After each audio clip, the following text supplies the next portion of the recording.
Halo, apa kabar pemirsa? Senang kembali menjumpai Anda dalam program Sai Bumi, program tentang dinamika pembangunan di kabupaten kota di Lampung. Bersama saya, Via Rahayu. Perempuan memiliki peran penting dalam perekonomian, politik, dan peningkatan kesejahteraan masyarakat di Indonesia. Di Asia Foundation merilis jika 35% usaha kecil dan menengah dimiliki oleh perempuan. Dan UKM terbukti sebagai sektor yang mampu bertahan termasuk di dalam krisis. Lantas, bagaimana peran perempuan dalam pembangunan di Lampung? Dan apa saja kebijakan yang telah diterbitkan untuk mendorong partisipasi perempuan dalam pembangunan? Berikut Sai Bumi, perempuan dalam pembangunan selengkapnya.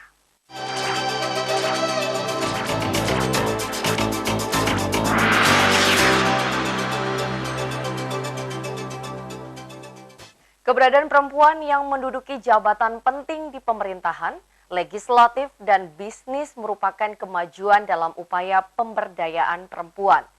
Tapi hal ini belum cukup karena kondisi perempuan masih memprihatinkan. Perlakuan diskriminatif, kurangnya akses hingga perempuan menjadi korban tindak kekerasan masih terjadi.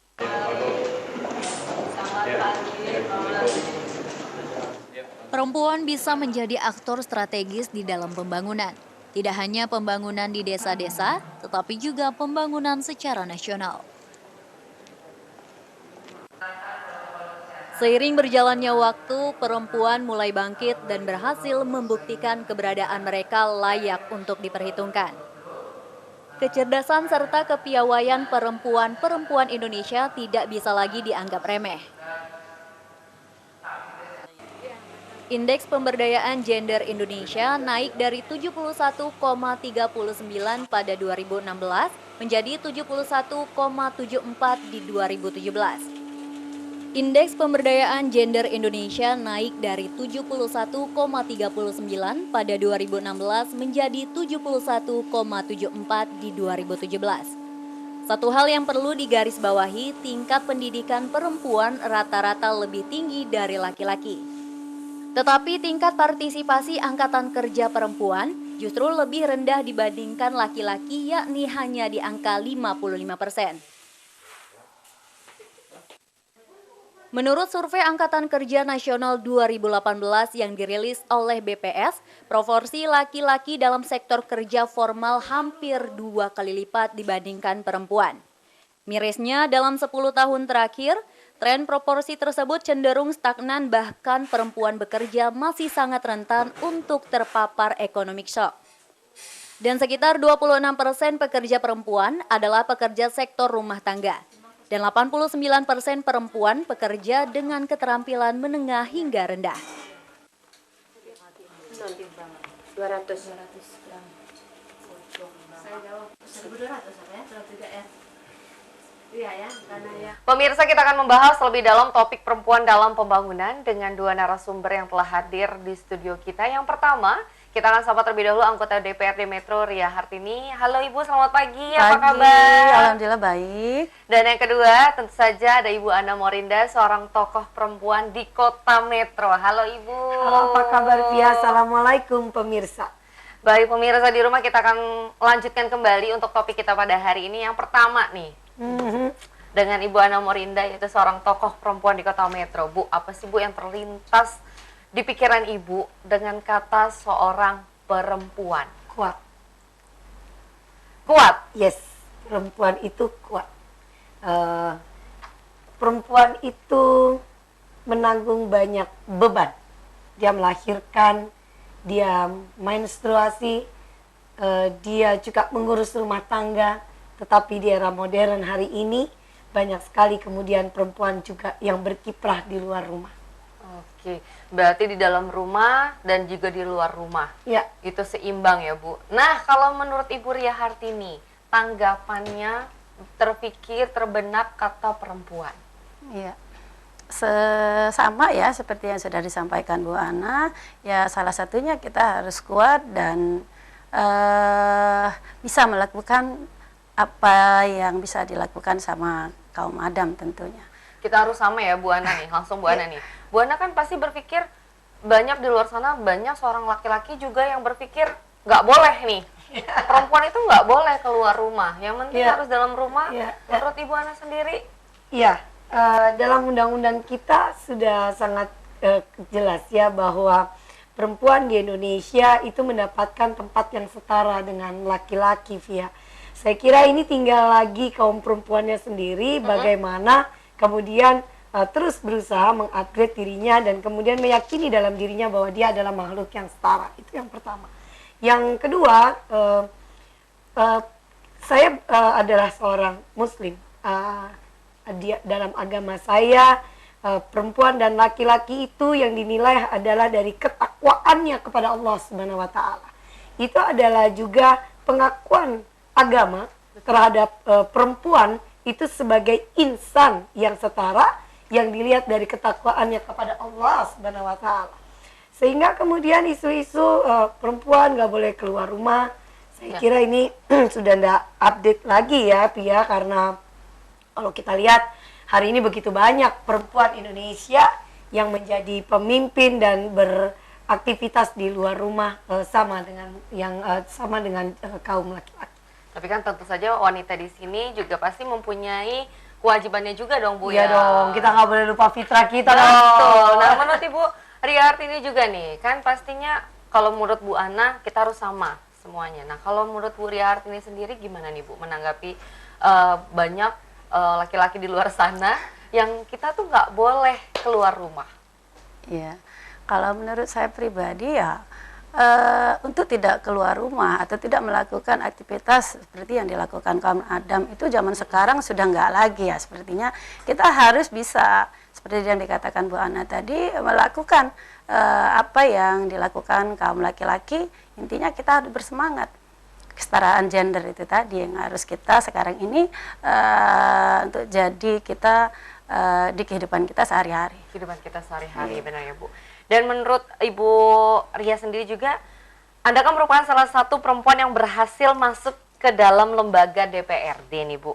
Hal tersebut tidak mudah, bagaimana proses Anda bisa duduk sebagai salah satu wakil rakyat? Baik, panggilan hati ya tentunya. Memang prosesnya sangat tidak mudah dan tidak gampang. Apalagi seorang gender harus masuk karena politik. Tapi karena sudah niat untuk mewakili aspirasi masyarakat, terkhusus lagi untuk para perempuan. Alhamdulillah Ria terpilih salah satunya wakil rakyat di DPRD Kota Metro. Dan udah 2 periode. Dan 2 periode. Alhamdulillah. Dan pasti nih Bu Ria, dunia politik kan sangat keras nih dan penuh dengan dinamika. Mengapa Anda tertarik sih untuk langsung terjun Bu, selain untuk panggilan hati? Nah, tantangan ya tentunya untuk masuk karena politik itu sendiri seorang gender. Tapi Ria merasa untuk politik ini bukan hanya untuk kaum Adam saja. Disinilah Ria tertarik untuk masuk karena politik untuk mengaktualisasikan kaum gender di tengah-tengah masyarakat. Kaum gender di tengah-tengah masyarakat ya Bu ya.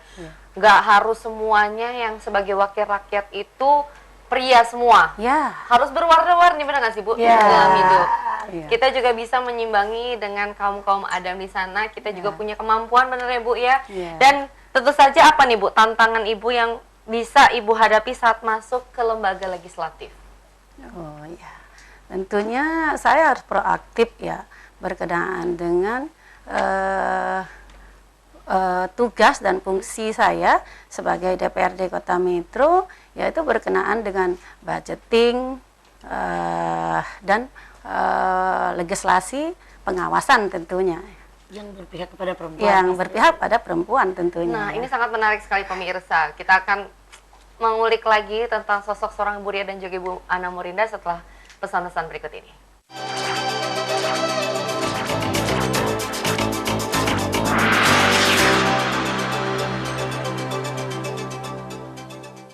Dan cobalah mari kita semua saling menyayangi dan saling berbagi dan bersama Tuhan hadapi bencana. Kelak sambut pagi dan cerah mentari. Dan cobalah mari kita semua saling menyayangi dan saling berbagi, dan bersama untuk hadapi bencana. Kelak sambut pagi dan cerah mentari. Sama nama asli, kayak aku. Nama Erika Fauke, Talk show hangat senior dan junior. jarang ditemukan karena kita harus Ajang adu bakat dan kecerdasan. Ada perihnya mas. Kawan yang paling mirip Brian. Oh my god, dia mengaku ya. Iya betul. Bukan kita yang ngomong. Dan Brian gak mau sebutin. Senior dan junior hadir pada hari dan jam berikut. Hanya di iNews. Talk to iNews setiap Senin, Selasa, dan Jumat pada jam berikut. Pemirsa, terima kasih Anda Menggali masih lebih menyaksikan dalam. Visual Report bencana yang akan mungkin terjadi di Bandar Lampung. Banjir memang paling banyak terjadi. Paling banyak dan paling berpotensi terjadi di Bandar Lampung. Apa yang menjadi penyebab paling Disajikan dalam dialog bersama dengan para narasumber yang berkompeten. Kualitas dan kondisi sungai di Bandar Lampung dan sistem drainase di Kota Bandar Lampung. Iya, diselesaikan kita bekerja pada kejadian. Special Report hadir setiap hari dan jam berikut. Hanya di iNews. Permasalahan yang terjadi di sekitar Lampung. Pemkab Lampung Utara merancang pembangunan flyover perempatan Kebun 4 Kota Bumi. Balai Karantina Pertanian Bandar Lampung bersama Balai Konservasi Situasi terkini tentang Lampung kami kabarkan dalam iNews Lampung. Hadir pada hari dan jam berikut. Bumi Kedamaian Bandar Lampung berbondong-bondong membawa ember dan jerigen ke Hanya di iNews.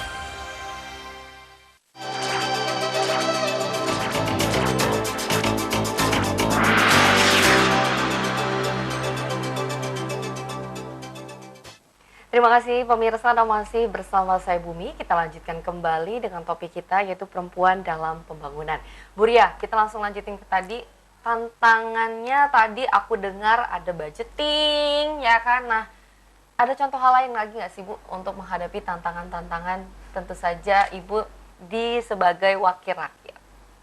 Ya tentunya sebagai wakil rakyat itu sendiri saya harus bisa merealisasikan aspirasi masyarakat tentunya, ya di samping itu ya terkhusus untuk karena Ria perempuan, Ria harus bisa mengakomodir aspirasi perempuan-perempuan yang ada di Kota Metro tentunya. Posyandu gitu, PKK. Itu berjalan ya Bu? Berjalan, alhamdulillah kami selalu intan komunikasi turun ke bawah berkenaan dengan hal-hal yang berkenaan dengan perempuan. Oke, nah ini langsung ke Bu Ana lagi nih. Bu Ana, sosok seorang tokoh perempuan di Kota Metro ini yaitu pernah menjabat salah satunya satu pimpinan di DPRD Metro. Benar ya Bu ya? Ya. Nah, menurut Bu Ana dari pengalaman Anda di dunia politik, mengapa perempuan harus berperan dalam pembangunan? Ya, dalam 3 periode, periode pertama, kedua, dan ini ketiga yang saya baru dalam proses mengundurkan diri, kita mendapati fakta bahwa perempuan di Kota Metro itu jumlahnya 85.000 hari ini. 85.000? Iya, laki-lakinya 86.000 lebih sedikit, jadi jumlahnya tidak banyak, selisihnya sekitar 1%. Maka jika kemudian perempuan itu tidak berdaya, maka perempuan akan menyumbang 2 hal. Yang pertama angka pengangguran dan angka kemiskinan. Ketidakmampuan daya beli, maka perempuan juga harus memiliki daya saing secara ekonomi meskipun dia berada di rumah. Nah, kebijakan terkait bagaimana mendorong perempuan untuk kemudian terlibat aktif dalam kehidupan masyarakat yang outcome-nya salah satunya adalah meningkatkan kesejahteraannya, tentu ini harus berupa regulasi-regulasi yang dibuat oleh pemerintah. Pemerintah harus hadir, kemudian menginventarisir apa saja permasalahan perempuan, bagaimana cara menyelesaikannya, dan kemudian mengambil kebijakan. Nah, itulah mengapa kemudian penting perempuan khususnya di Kota Metro itu untuk terlibat aktif di dalam politik, tidak hanya saja di legislatif, tetapi kemudian kita juga aktif di organisasi-organisasi seperti Kaukus Perempuan Politik misalnya, atau partai-partai politik. Saya kira ini penting, karena kalau tidak kita akan kesulitan untuk mengadvokasi kepentingan-kepentingan perempuan dan tentu saja kepentingan anak setelah kepentingan perempuan. Nah, Ibu kalau membahas tentang kebijakan di Kota Metro sendiri nih ya Bu ya, karena Bu Ana seorang tokoh perempuan di Kota Metro, ada nggak sih Bu yang kurang berpihak kepada pihak perempuan? Ya gini Pi, sejak 2009 perempuan legislatif di Kota Metro itu selalu di atas 30%. Di atas 30%? Iya, jadi kalau di daerah lain tuh sedikit, kalau kita ada 25 tuh 7, 8 gitu ya. Sehingga suaranya itu lebih didengar gitu. Sehingga ketika kita misalnya ingin mendorong supaya insentif bagi kader, ya gitu kan, kader Soeharto gitu kan, kita pengen naikin sedikit misalnya. Nah itu kami dari berbagai fraksi yang sama-sama perempuan kemudian mendorong kebijakan itu. Kemudian ada juga kebijakan kegiatan Kaukus Perempuan Parlemen misalnya, di mana kalau perempuan memiliki akses untuk turun secara langsung, tetapi ini khusus untuk anggota legislatif yang perempuan dalam rangka mendorong partisipatif perempuan ya gitu. Nah ini juga akhirnya kita sama-sama dari berbagai fraksi untuk mengadvokasi itu. Jadi kalau pertanyaannya, apakah di Kota Metro hari ini kebijakan pro perempuan itu sudah tercapai semua? Memang belum. Tapi kita sudah cukup lebih baik mungkin dibandingkan daerah-daerah lain, karena pengakuan kita terhadap isu-isu perempuan di Metro ini udah alhamdulillah ya, meskipun masih ada, tetapi kita bisa atasi. Bu, kan Ibu bilang tadi belum setara, pasti ada kesulitan dong. Iya. Dalam bagaimana sih kita bisa menyetarakan dengan si kaum Adam. Nah, menurut Ibu, kadang-kala tantangan itu bukan dari eksternal kaum pria, tetapi justru dari kita sendiri yang kemudian underestimate. Perempuan nggak boleh memimpin misalnya, perempuan nggak boleh ini. Saya mau bilang gini, sebelum adanya agama, perempuan itu kalau kita baca buku-buku, bayi perempuan yang lahir itu ada yang dibunuh hidup-hidup loh. Ya kan? Betul. Nah, tetapi hadirnya agama kemudian menyampaikan, agama itu menyampaikan bahwa perempuan ini adalah insan, manusia yang setara, yang kemudian perlu untuk mendapatkan penghormatan yang sama gitu kan, perlu untuk dilindungi dan bersama-sama gitu. Nah akhirnya kadangkala yang merendahkan pemikiran itu bukan dari kaum Adam, tapi dari kita sendiri. Kita aku perempuan jadi aku nggak boleh. Padahal kalau kita lihat fakta sekarang, Jawa Timur gudangnya santri, betul, gudangnya para yai, gubernurnya perempuan, Ibunda Khofifah Indar Parawansa.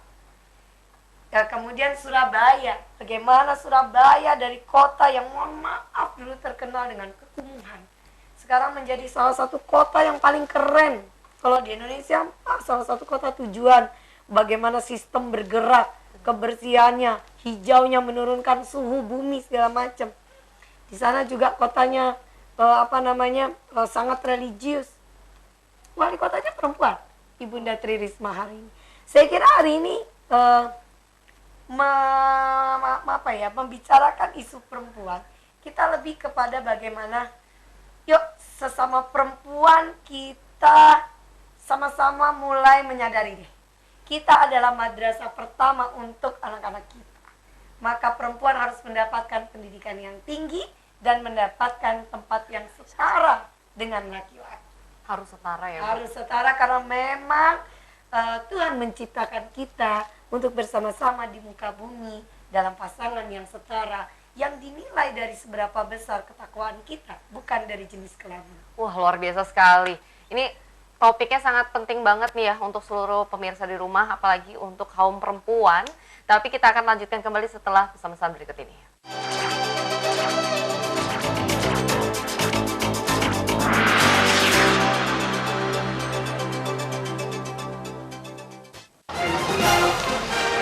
Permasalahan yang terjadi di sekitar Lampung.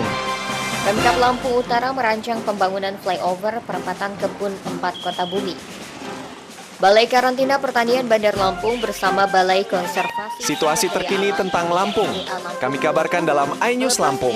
Hadir pada hari dan jam berikut. Bumi Kedamaian Bandar Lampung berbondong-bondong membawa ember dan jerigen ke Hanya di iNews.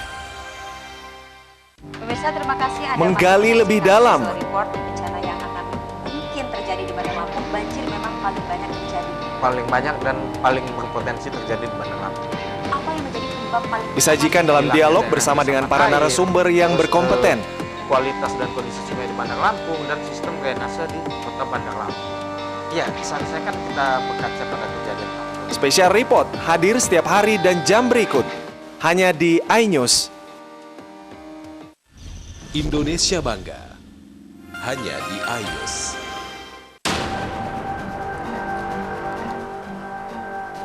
Lampung termasuk ke dalam salah satu daerah rawan begal. Waspadalah, kejahatan bisa terjadi kapan dan di mana saja. Operasi Krakatau dan Operasi Ketupat yang digelar Polres Lampung Tengah dari 28 Mei hingga 6. Cegah tangkal, cekal. Hadir pada hari dan jam berikut. Ada Hanya di iNews.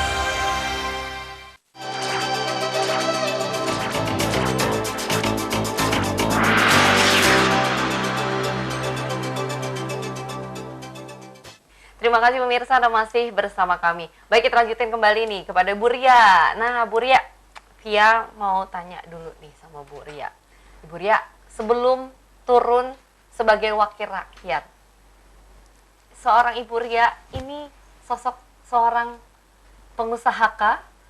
Sosok seorang ibu rumah tangga kah? Nah, bisa dijawab. Ya, baik, berkenaan dengan sebelum Ria masuk ke ranah politik ya. Ria adalah pedagang ayam. Pedagang ayam pemirsa. Dia pengusaha perempuan, usaha luar biasa yang gede.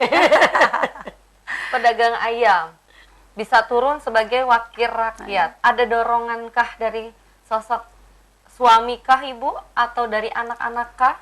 Oh iya, sudah pasti ya, sebelum Ria masuk ke ranah politik ini tentu sudah diberi izin dan disupport oleh semua keluarga besar, terutama suami dan anak-anak.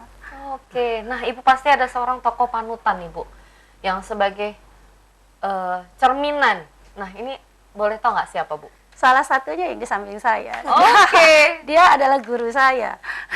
Sehingga saya ikut, saya banyak sekali dibantu dan diarahkan sama Bu Ana Morinda sehingga saya bisa seperti ini. Karena Bu Ana Morinda tentunya. Sebagai Bu Ana Morinda. Nah, saya langsung menuju Bu Ana Morinda nih, Via. Bu Ana, seorang Ibu Ria, wakil rakyat, cerminan panutan tokohnya adalah Bu Ana Morinda. Nah, kalau Bu Ana Morinda sendiri panutannya siapa, Bu? Ibu saya. Oh, ibu saya. Oke, kenapa seorang ibu? Ibu saya adalah orang yang sangat egaliter.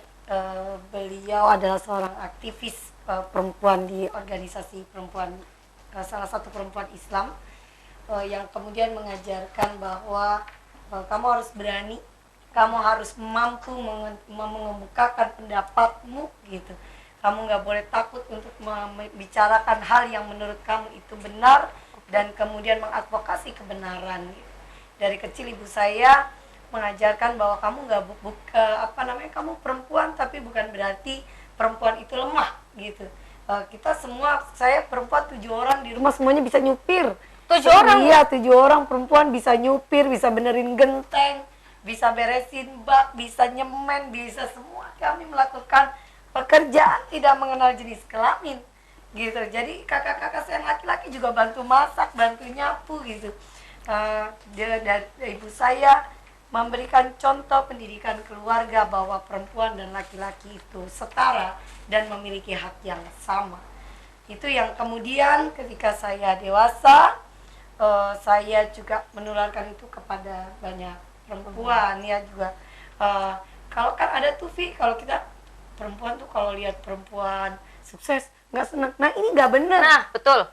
Jadi lihat orang di atas, harusnya kita gimana caranya kita di atas, benar ya Bu? Padahal teorinya kalau kita ingin maju itu mendorong orang lain untuk maju. Betul. Jadi kalau perempuan itu ingin maju, perempuan lain itu harus ada di belakangnya dan mendorong dia untuk maju.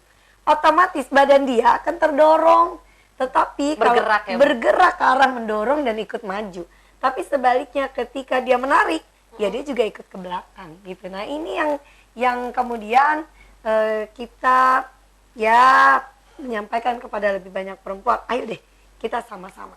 Kalau perempuan ingin mendapatkan tempat dalam kebijakan pemerintah, maka perempuan nggak boleh ada di luar. Perempuan harus ada di dalam tempat-tempat pengambilan kebijakan atau keputusan pemerintah. Iya, wajib ya Bu, karena kita semua perempuan harus belajar juga ya Bu.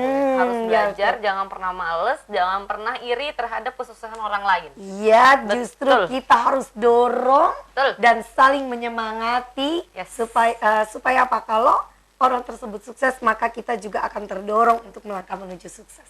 Nah, Bu Ana sendiri dalam kunjungannya ke Lampung nih ya, sebagai Menteri Desa dan juga Pembangunan Daerah Tertinggal, ada seorang Abdul Halim berharap jika kebijakan yang melibatkan perempuan dalam proses pembangunan di desa itu ditingkatkan. Menurut Bu Ana sendiri bagaimana nih pendapat Anda? Oh, ini penting banget. Metro tidak punya desa, tapi kita punya anggaran kelurahan. Ya. Anggaran kelurahan, Iya. oke. Metro itu penduduk perempuannya tadi saya sampaikan 85.000. Laki-lakinya 86.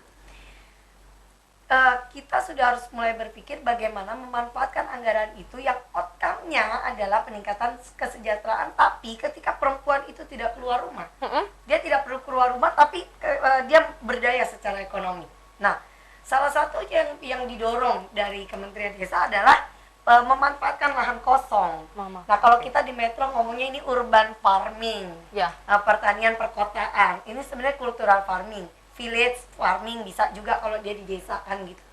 Nah, jadi bagaimana para perempuan menyatukan dirinya atau mengorganisir dirinya dalam bentuk PKKK, Dasawismaka gitu kan, bersama-sama mereka membuat suatu kegiatan berkelompok yang kemudian kelompok itu menghasilkan sejumlah uang.